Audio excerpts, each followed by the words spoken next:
Assalamualaikum warahmatullahi wabarakatuh. Kami dari kelas 12 IPA 7, kelompok Pitagoras. Halo, nama saya Safira Zarawiyalmina, absen 33. Halo, nama saya Zana Nagra dari absen 36. Halo, nama saya Bibi Devani Putri dari absen 6. Halo, nama saya Nadia Sekarabani, absen 23.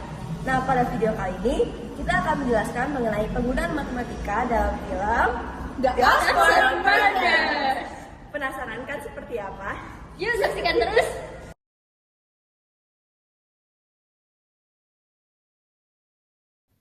Nah, sebelum masuk ke materinya, di sini saya akan menjelaskan latar belakang kelompok kami memilih film The Oxford Murders ini sebagai sumber dari tugas kelompok matematika umum ini. Ilmu matematika memiliki banyak manfaat dalam kehidupan sehari-hari, tapi ilmu matematika ini memiliki sifat yang cukup abstrak, sehingga sulit untuk dapat menerapkan matematika dalam kehidupan sehari-hari jika kita hanya mengetahui teorinya tanpa mengaplikasikannya. Matematika ini tidak hanya diterapkan dalam kehidupan seorang matematisi profesional, namun matematika juga kerap digunakan seorang dokter, insinyur elektronik, programmer, insinyur sipil, insinyur mesin, dan ahli bidang lainnya. Profesor Markus Wono Setiabudi dari Fakultas Matematika dan Ilmu Pengetahuan Alam FMIPA Institut Teknologi Bandung ITB menjelaskan banyak contoh menarik dari masalah yang dapat diselesaikan dengan ilmu matematika. Salah satunya adalah penggunaan prinsip matematika dalam sejumlah film fiksi, antara lain dalam film yang berjudul The Oxford Murders.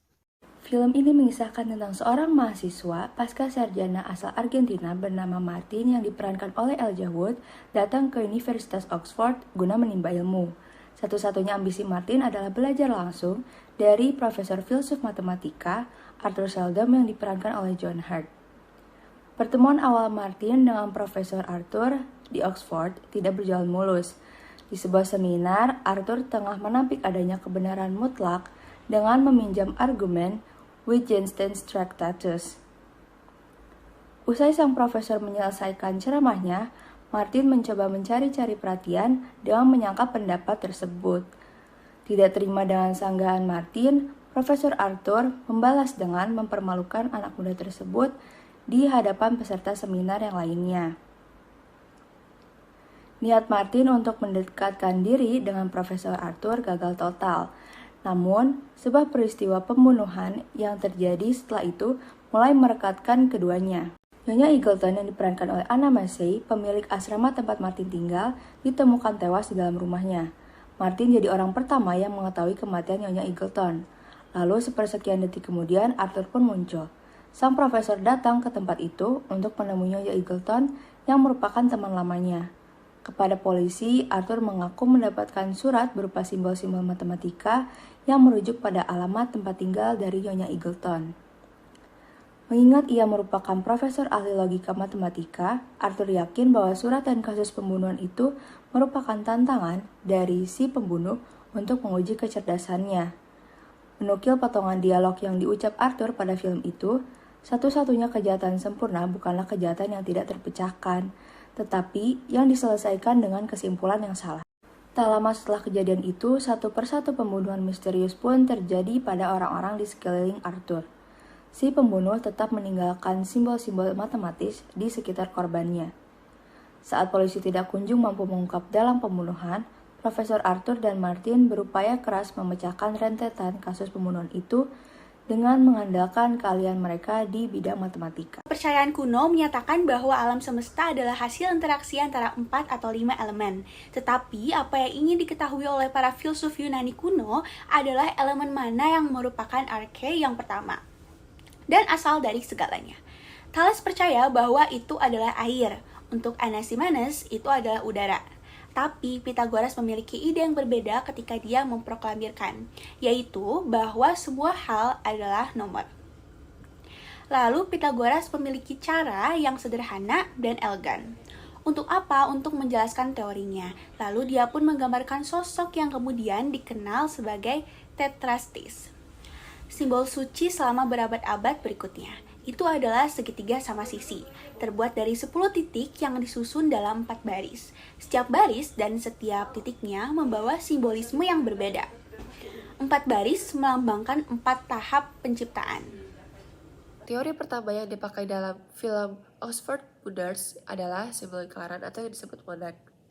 Orang Pitagoras sama sekali tidak menganggap monad sebagai angka karena angka berarti polaritas dan monad adalah tunggal. Namun mereka menganggapnya sebagai sumber dari semua angka karena menambahkannya banyak monad bersama-sama dapat menghasilkan angka lainnya. Titik pertama yang dikenal sebagai monad mewakili sang pencipta, penyebab pertama. Pitagoras menggunakan banyak julukan untuk menggambarkannya. Yang pertama, benih, esensi, arsitek, dan fondasi. Segala sesuatu yang ada diciptakannya darinya yang terkandung di dalamnya. Jika kita menambahkan angka 1 ke angka genap, hasilnya akan selalu ganjil. Dan sebaliknya, jika menambahkan angka 1 ke angka ganjil, hasilnya akan selalu genap. Untuk Pitagoras, ini adalah bukti bahwa nomor 1 adalah dua jenis kelamin seorang hermafrodit. Mereka menggambarkan angka ganjil sebagai laki-laki dan angka genap sebagai perempuan. Oleh karena itu, monad adalah sebuah titik, tetapi juga lingkaran yang mencakup segalanya. Selanjutnya adalah simbol Vesica Piscis. Simbol Vesica Piscis atau Pisces atau Diad ditemukan setelah seorang pria sekarat dibunuh di rumah sakit. Simbol yang tercipta dari dua lingkaran yang berpotongan disebut angka 2, yang melambangkan dualitas atau keberbedaan. Rasionalitas dimulai dengan diad, baris kedua. Pada fase ini, cahaya terpisah dari kegelapan, laki-laki dari perempuan, aktif dari pasif. Diad terkait dengan pemisahan yang berlawanan, kegelapan dan terang. Dalam mistisme, selanjutnya biasanya diwakili oleh dua pilar. Dalam istilah Veda, itu adalah alam Wisnu. Tetapi kita melihat ide yang sama dalam simbol yin-yang dan kepercayaan dualistik lainnya seperti Zoroastrianisme. Pusat yang dibuat oleh dua lingkaran yang berpotongan adalah gagasan perluasan dari inti. Orang-orang Yunani mengatakan angka 2 itu berani karena berani memisahkan diri dari satu lingkaran dan karena penderitaan karena ketegangan untuk kembali ke satu lingkaran. Tetapi alasan lain mengapa diad dapat dipahami adalah karena dua titiknya ini membentuk garis dan karenanya merupakan dimensi pertama dalam ruang. Pitagoras percaya bahwa hukum tetrastis berlaku untuk seluruh ciptaan dari astronomi hingga musik. Dia percaya bahwa pergerakan planet menciptakan musik bola. Ini adalah suara yang tidak dapat kita dengar, meskipun melodinya mempengaruhi kita. Dia menggunakan instrumen satu senar yang dikenal sebagai monochord untuk mengembangkan lebih jauh teori ini.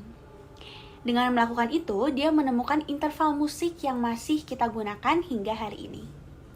Dan yang merupakan rasio sederhana antara baris tetrastis 4:3, per 4 sempurna, 3:2 per 5 sempurna, 2:1 oktav, dan 1:1 serempak.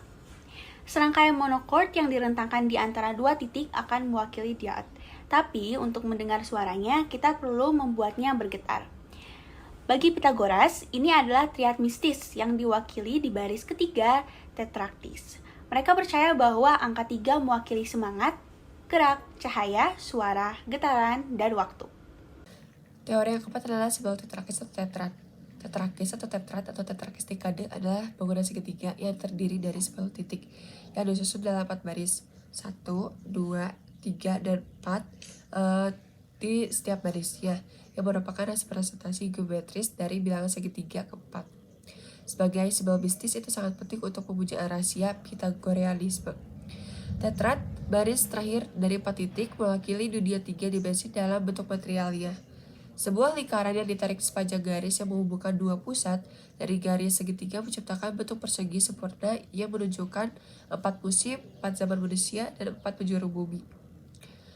4 menjadi angka sempurna dalam satu dekade. Angka 10 juga, seperti 1 ditambah 2 ditambah 3 dan ditambah 4, hasilnya menjadi 10. Dan berhubungan dengan keutuhan. 4 adalah angka terakhir untuk menyelesaikan persamaan. 1 titik berkorespondensi dengan 1. Garis dengan 2, segitiga dengan 3, dan ruang dengan 4. Jadi 10 yang melambangkan semua kemungkinan ruang.